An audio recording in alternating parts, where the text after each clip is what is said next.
को फॉल्स मिल रहा है तुम्हारी चाची, तभी तो दादी और बुआ दादी बिन करेगी। किसी को जानबूझ के जताना ना चीटिंग होती है मायरा। आपकी मम्मा आपको चीटिंग करना सिखा रही है। इससे दादी और बुआ दादी की दोस्ती नहीं होगी बल्कि उनकी बड़ी वाली कट्टी हो जाएगी।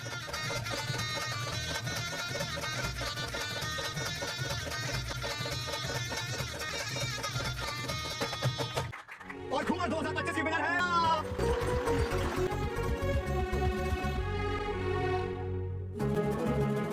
सीरियल ये रिश्ता क्या कहलाता है के आने वाले एपिसोड होने वाले हैं ज़बरदस्त सनसनीखेज। आने वाले एपिसोड में दोस्तों आप देखेंगे महरा अभिराव कहती है हम हार जाएं तो अच्छा है ना, इसलिए फिर काजल और विद्या जी की जो है ना वो जीत जाएंगी, फिर उनकी दोस्ती भी हो जाएगी। यहाँ पे ताना कहती है ये तो चीटिंग होती है, क्या आपकी माँ आपको चीटिंग सिखा रही है?